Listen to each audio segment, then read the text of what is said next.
최저임금이 인상된 지 오늘로 2달이 지나고 있습니다. 상당수 아르바이트 청년들은 구직난에 시달리고 있는데 이들을 고용하는 자영업자들의 사정은 어떨까요? 현장을 돌아봤습니다. 정한희 기자의 더 깊은 뉴스입니다. 20년 운영하는데 이게 이래야 나라 눈치 보고 알바 눈치 보고 우리는 중간에서 정말로 샌드위치 된 입장밖에 많은 경우가 드는 거예요.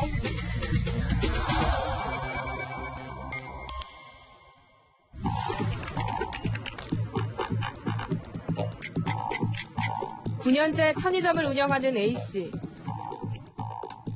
밤샘 아르바이트생과 교대하는 아침 8시부터 고단한 하루를 시작합니다.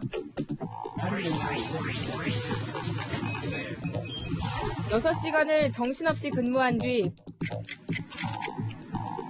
팔리지 않은 김밥과 컵라면으로 늦은 점심을 때웁니다.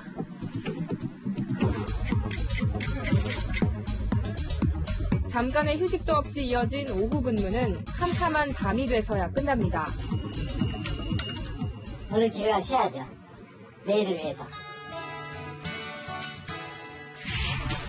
A씨는 하루 평균 13시간, 한 달에 300시간 가까이 일합니다.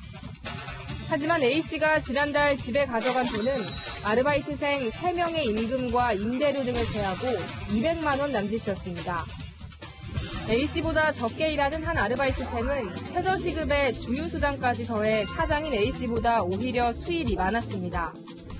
저희 알바 일요일부터 시작해서 목요일까지 11시간 근무하고요. 그 친구가 220만 원 받아가요. 제가 근무를 더 많이 하는데도 제가 가져가는 게 200. 생활고가 심해진 A씨는 곧 아르바이트생 1명을 내보낼 계획입니다. 집사람이 낮에 근무하고 제가 야간 근무해서 두 사람이 운영을 할 계획이에요. 이런 식의 일자리 감소는 수치로도 확인됩니다. 인상된 최저임금이 적용된 지난 1월, 저숙련 노동자의 일자리는 작년 1월보다 9만여 명이나 감소했습니다. 인터넷 의류 쇼핑몰을 하고 있는 한모 씨. 우리나라에서만 제품을 공급받았던 10년간의 원칙을 결국 접기로 했습니다.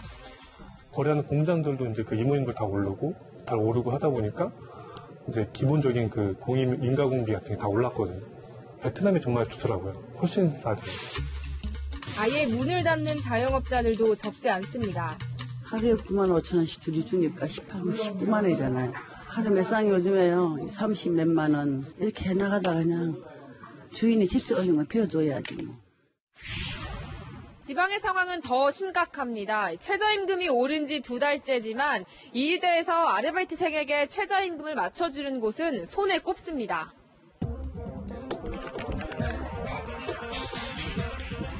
기자가 찾은 편의점 10곳 중 직원들에게 최저임금을 맞춰주는 곳은 전혀 없었습니다.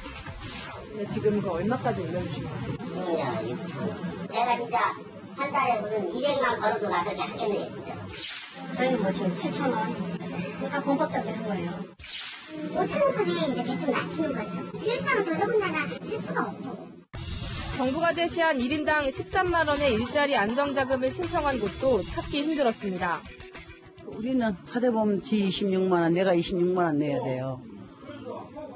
근데 13만 원 해준다 했잖아요. 이거는 그냥 안 하는 게 나아요. 왜 그래가지고 26만 원씩 갖다 넣냐고 안 들라 그래요, 나는. 노동 선진국들은 어떻게 하고 있을까? 일본은 지역별로 최저임금을 세분화하고 있습니다.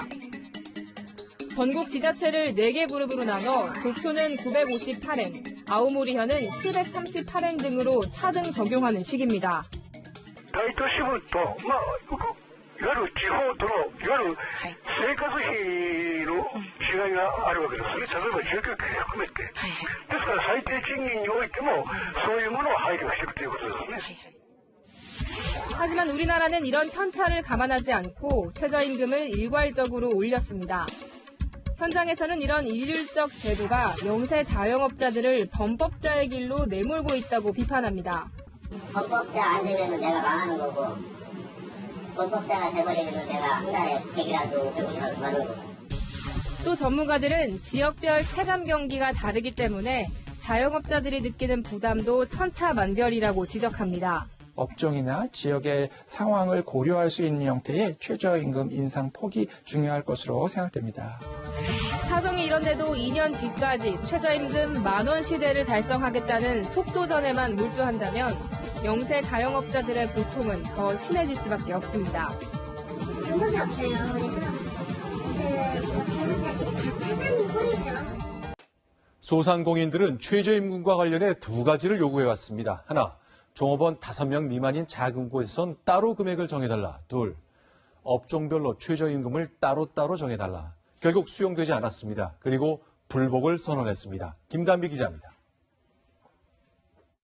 업주가 살아야 또 노동자, 근로자들도 사는 건데 과연 이게 옳은 방법인가 이게 참 안타깝습니다.